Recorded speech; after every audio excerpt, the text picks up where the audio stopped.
에스겔서 11장 1절부터 12절 말씀입니다. 그때 주님의 영이 나를 들어 올리셔서 주님의 성전 동쪽으로 난 동문으로 데리고 가셨다. 그 문의 어귀에는 사람 25명이 있었다. 나는 그들 가운데 백성의 지도자들인 아술의 아들 야하사냐와 분하야의 아들 블라랴가 있는 것을 보았다. 주님께서 나에게 말씀하셨다. 사람아, 이 사람들은 이 성읍에서 포악한 일을 꾸며내며 악독한 일을 꾀하는 자들이다. 그들은 모두 집을 지을 때가 가까이 오지 않았다. 이 성읍은 가마솥이고 우리는 그 안에 담긴 고기다 하고 말한다. 그러므로 너는 그들을 규탄하여 예언하여라. 사람아, 예언하여라. 그때 주님의 영이 내 위에 내리셔서 내게 말씀하셨다. 너는 이스라엘 족속에게 일러라. 나 주가 이렇게 말한다. 이스라엘 족속아, 너희가 하는 말과 너희 마음속에 품은 생각을 나는 잘 안다. 너희는 이 성읍에서 수많은 사람을 죽여서 그 모든 거리를 시체로 가득히 채워놓았다 하여라. 그러므로 나 주 하나님이 할 말은 바로 이것이다. 너희가 이 성읍 가운데서 죽인 시체들은 고기여 이 성읍은 가마솥이다. 그러나 나는 너희를 이 성읍에서 내쫓겠다. 너희가 두려워하는 것이 칼이므로 내가 너희에게 칼을 보내겠다. 나 주 하나님의 말이다. 내가 너희를 이 성읍 가운데서 끌어내어 타국인의 손에 넘겨주어서 너희에게 온갖 형벌을 내릴 것이니 너희가 칼에 쓰러질 것이다. 내가 너희를 이스라엘의 국경에서 심판하겠다. 그때야 비로소 너희는 내가 주인 줄 알게 될 것이다.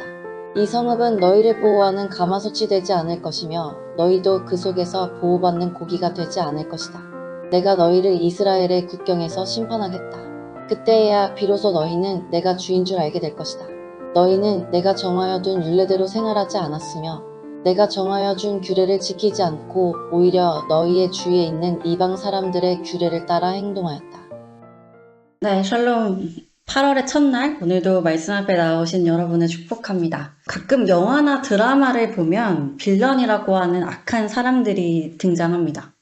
이런 빌런들 중에는 위기의 순간, 다른 사람들의 상황은 전혀 돌아보지 않은 채 자신들의 안위만을 위해 이기적인 결정을 내리는 모습들을 보여주는데요. 그 결과 정말 많은 사람들이 희생이 되죠. 또 살 수 있었던 사람들까지도 죽게 되는 그런 비극적인 일들이 벌어지곤 합니다.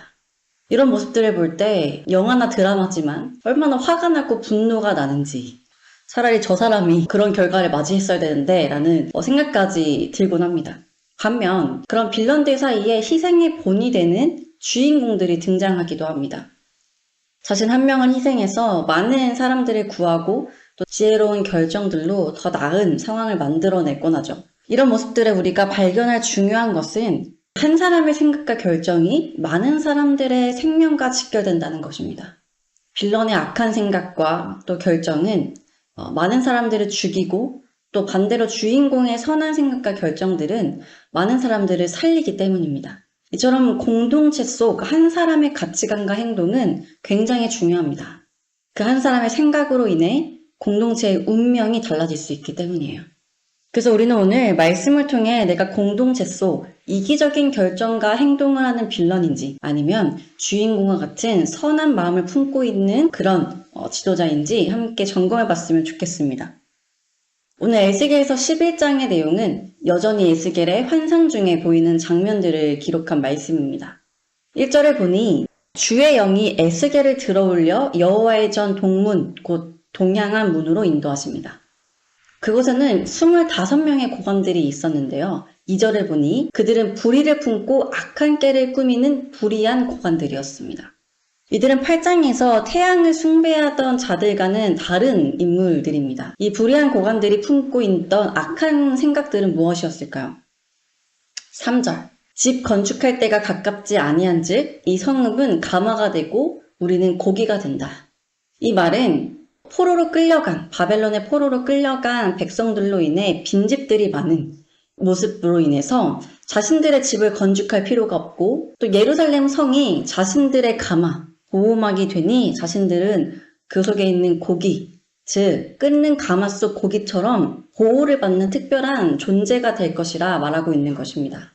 여러분 생각해 보십시오. 예루살렘의 지도자들이라면 지금 자신들의 나라에 백성들이 포로로 끌려가 집이 텅텅 비어있는 이 상황을 애통해야 하는 것이 정상 아닙니까?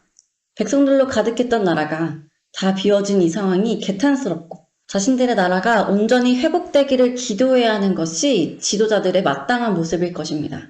그러나 이들은 비어있는 집들을 자신들의 집으로 삼을 궁리를 하고 있습니다. 또한 이들은 자신들의 나라가 바벨론에 의해 멸망할 것을 깨닫지 못한 채 지금이 오히려 끓는 가마 속에 있는 고기처럼 바벨론 군대로부터 예루살렘 성벽의 보호를 받는 평안의 때로 여기고 있었습니다. 이들은 나라와 백성에 대한 어떤 걱정도 없었고 나라가 지금 멸망해 간다는 통찰도 없는 미련한 지도자들이었습니다. 또한 이런 상황 속에서도 자신들의 안위만을 생각하는, 자신들의 이익만을 생각하는 탐욕스러운 지도자들이었습니다. 이들의 이러한 모습을 5절 하나님께서는 다 알고 계신다 말씀하십니다. 이들의 마음에 일어나는 악한 생각들을 하나님께서는 이미도 다 보고 계셨던 것입니다. 이런 자들에 대해 하나님은 7절부터 심판을 선포하십니다. 이들은 하나님의 심판으로 보호막이라 여기던 가마, 즉 예루살렘에서 끌려 나올 것입니다. 또한 두려워하던 칼날을 마주할 것이며 스스로를 고기, 특별한 존재라 여겼으나 성 밖으로 끌려나가 이스라엘 변경에서 심판받는 보잘것없는 존재가 될 것입니다. 여러분, 불의한 지도자들의 말로가 어떠합니까? 영화 속 이기적으로 자신들만을 생각하며 행동하던 빌런들의 최후와 비슷하지 않습니까?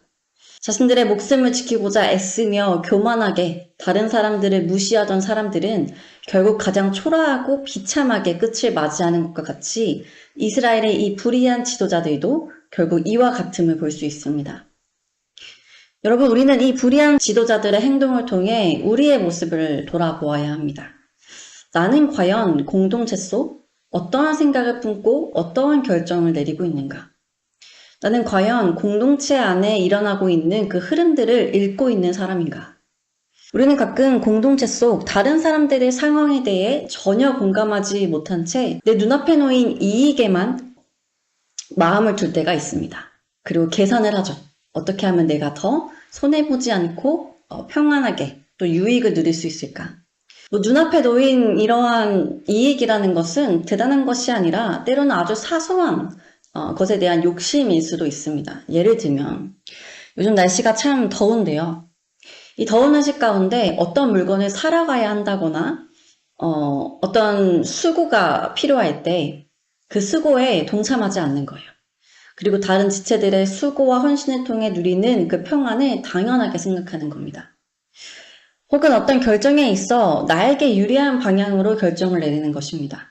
내가 더 잘할 수 있는 방향으로, 내가 더 편할 수 있는 방향으로.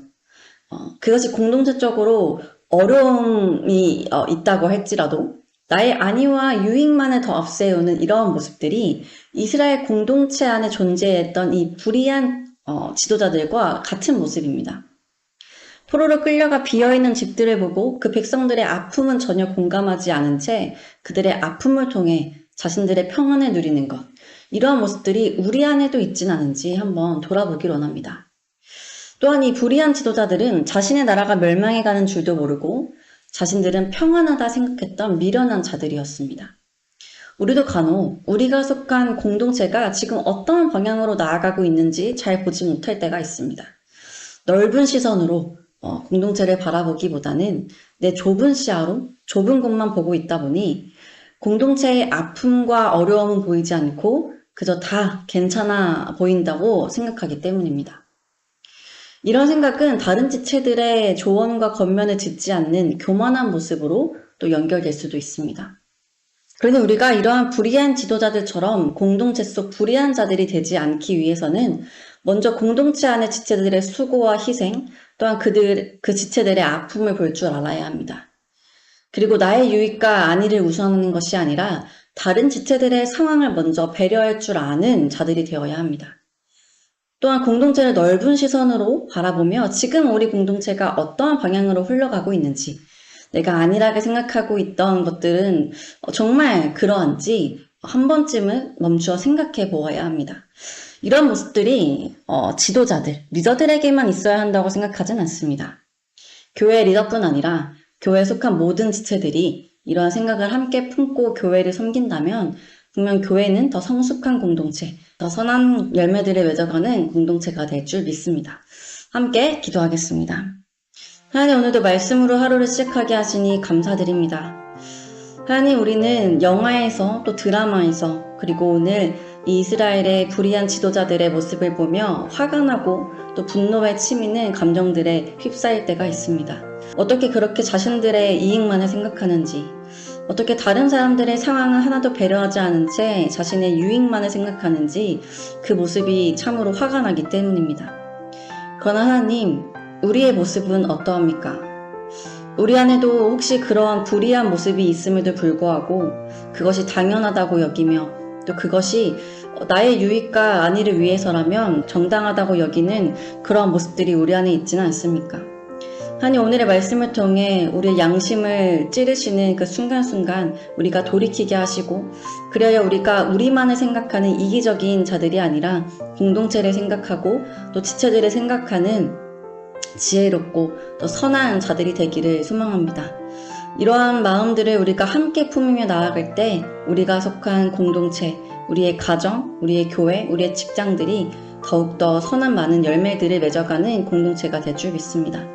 하나님 오늘도 이 말씀을 품고 각자의 삶으로 나아가는 주의 청년들을 기억하여 주셔서 그들이 다른 사람에게 본이 되고 다른 사람들이 위하여 더 수고하고 희생하며 그리스도의 성품을 드러내는 그런 귀한 청년들 되기를 소망하며 예수님의 이름으로 기도드립니다. 아멘.